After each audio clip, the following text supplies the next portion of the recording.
Now to that other aviation scare, the collision at Reagan National Airport outside Washington. Two American Airlines passenger planes preparing for takeoff for New York City and Charleston. 6 members of Congress on board, passengers and pilots describing the boom.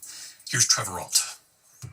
Tonight, a taxiway collision at Reagan National Airport. 2 American Airlines planes, one clipping the other, with 6 members of Congress on board. I'm thinking it's the Embraer or the Airbus. It might have been the Embraer. We just heard a loud, like a boom, right as like a thump over the runway. Both flights were preparing to take off. One passenger jet bound for Charleston, South Carolina, heading to the runway when its wingtip clipped the wing of a New York City-bound passenger jet as it waited on the taxiway. We can see a piece of the winglet on the ground behind the right wing of the Embraer. New York Congresswoman Grace Meng could feel the impact. While we were sitting there, we suddenly felt some shaking. Some of the passengers said that they literally saw it flip the plane, and a little piece fell off. As you can see in the back, they're fixing it right now. Congressman Nick LaLota posting a photo from inside the plane saying, "Thankfully, everyone is okay." It follows a string of alarming incidents at Reagan Airport. That deadly January collision between an American Airlines plane and a Black Hawk helicopter that killed 67 people. And just days ago, an incredibly close call, a Delta plane taking off, its cockpit alarms going off because Air Force jets were just seconds away from a possible collision.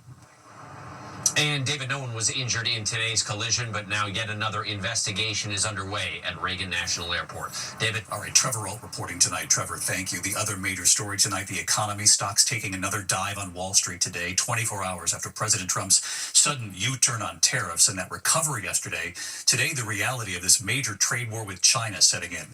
The Dow closing down more than 1,000 points. The S&P 500 down 188 points. The NASDAQ down 737 points, more than 4%.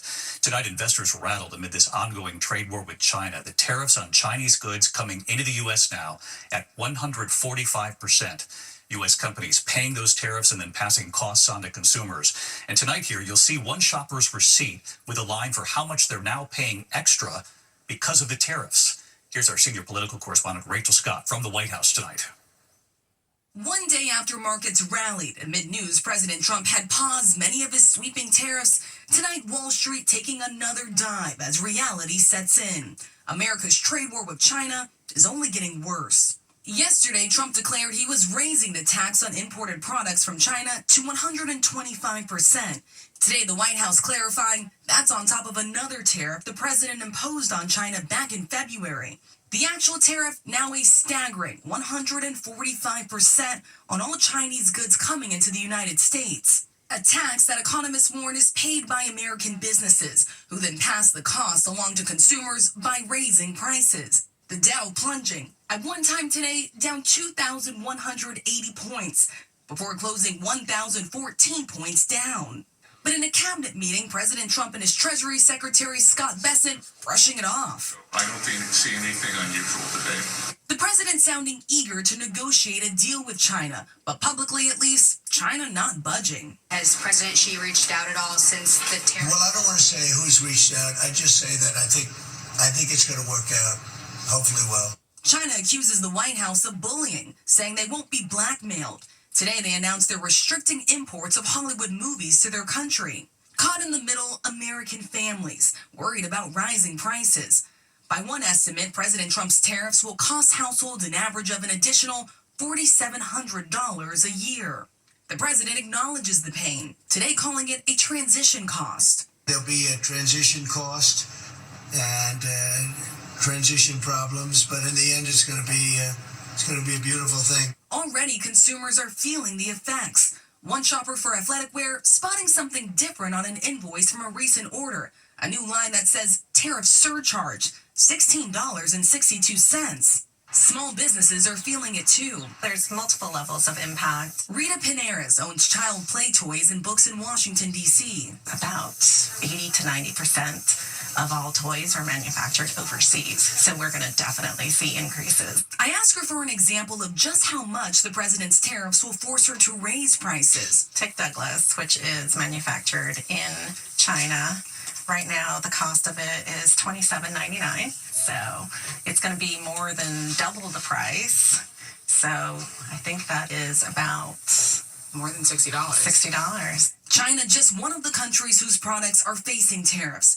President Trump has put a 90-day pause on sweeping tariffs against 85 other countries as his team now tries to negotiate new trade deals with them. ABC's Karen Travers asking what happens when that time is up. President, if you aren't able to reach the deals that you want to see at the end of the 90 days, will you put those higher tariffs in place or will you extend? Well, that's what would happen. I mean, if we can't make the deal that we want to make or we have to make or that's, good for both parties, it's got to be good for both parties. And then we go back to where we were. Go back to the numbers that you announced last week. I think so. Would we extend the pause? Yeah. We'll have to see what happens at that time. And David, that moment right there underscores the reason why many economists say the markets are so volatile. The president was asked directly if he would extend that 90-day pause on tariffs for most of America's trading partners if a deal is not made. The president would not give a firm answer either way. It's that kind of uncertainty that has Wall Street on edge, David. The markets certainly rattled. Rachel Scott at the White House. Rachel, thank you. Tonight, the U.S. State Department is now reporting 9 U.S. citizens are now among the dead in that catastrophic roof collapse in the Dominican Republic. Victor Kendo on the scene again tonight. With the death toll surging in Santo Domingo, tonight the State Department confirming 9 U.S. citizens are among the 221 people killed when the roof of a packed nightclub collapsed. The search for bodies ending today. This is the entrance to the Jet Set nightclub. At maximum capacity, it can hold up to 1,000 people. Maria Luisa Taveras and her family waiting in agony for any update on her missing sister, Luisa Maria. What does she like to do? My sister is a happy person. She worked hard, telling me, overcome with emotion. I hope that she is fine. That iconic club filled with concert goers early Tuesday when witnesses say dust started falling from the ceiling into people's drinks.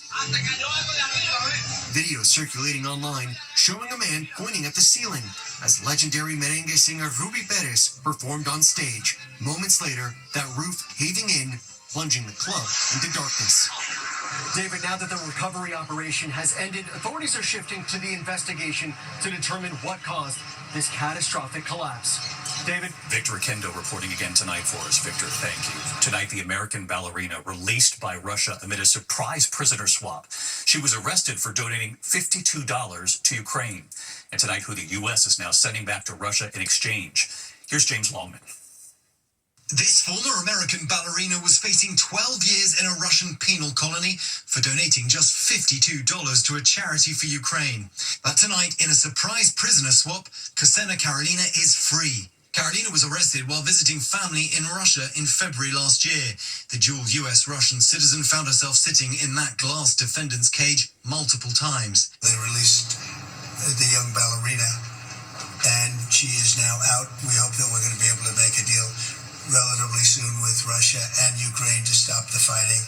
The late-night swap in Abu Dhabi was for this man, Arthur Petrov, who's been in US custody since 2023, accused of much more serious crimes, setting up fake companies to buy highly sensitive US electronic components for use by the Russian military in Ukraine. David, this is another sign of warming relations with the Kremlin. Petrov may have been accused of some incredibly serious crimes, but the Trump administration is clearly hoping that it might help Vladimir Putin make that deal and stop the war in Ukraine. David? Our chief international correspondent, James Longman. James, thanks. Back here in the U.S. tonight, LAPD sources this evening now saying the wife of the bass player from the popular band Weezer fired at an officer. The officer shot and wounded her. She's now charged with attempted murder, and it all happened amid a wild scene as police were actually searching for suspects in a separate hit-and-run case. Matt Gutman explains. Tonight, a wild manhunt for suspects following a freeway crash in Los Angeles with a bizarre ending. Police shooting and injuring the wife of a rock star after sources say she shot at the LAPD. We got units that are responding to a downed victim. The chaos unfolded around 3 p.m. Tuesday after that suspected hit and run. Officers say they were pursuing multiple suspects on foot into a residential neighborhood. One suspect trying to blend in, allegedly jumping into a yard, stripping down to his boxers, and casually watering plants. And in the middle of this chase, police encountering someone completely separate. The wife of Grammy Award-winning bassist Scott Schreiner from the band Weezer. Jillian Schreiner, seen here in an Instagram photo, standing in her own backyard, but it turns out police say she was armed with a handgun. We're just not sure of the circumstances, what led up to exactly her coming out. The LAPD says officers repeatedly ordered her to drop the gun. She refused. And tonight, law enforcement sources telling ABC News that video evidence shows she fired her weapon at LAPD officers. And they say they returned fire. Schreiner, who's an author, was hit in the shoulder, arrested, and transported to the hospital with a non-life-threatening gunshot wound. Police say a 9mm handgun and a shell casing were recovered at the scene. Jillian Schreiner's been charged with attempted murder. She's been released on bail. Her husband, Scott, who is that bassist for the band Weezer, says he still plans to perform with his band this weekend at Coachella, David. Matt Gutman tonight. Thanks, Matt. When we come back, we're tracking severe storms, Philadelphia, New York, and Boston. Lee Goldberg timing it out. And police chasing a stolen U-Haul. The couple allegedly kidnapped. They're actually banging from inside the U-Haul. Tonight, we're tracking those severe storms from the south right into the northeast. Let's get right to Lee Goldberg. Lee? David, severe weather hitting flooded areas tonight. We had a confirmed tornado over southern Indiana. Trees knocked down, roofs blown off. We have severe thunderstorm watches that'll extend until about 9 o'clock. It's expanded down to Mississippi, Alabama, and Georgia. That rain is pushing toward the east coast. It's even some snow in high elevations of the northeast. The steadiest rain Friday night into part of Saturday. We can see 1 to 2 inches from Richmond all the way up to D.C., probably an inch here in New York. And it's not just rain. 3 to 6 inches of snow from upstate New York into New England. Finally, some spring warmth early next week. David? All right, Lee Goldberg back.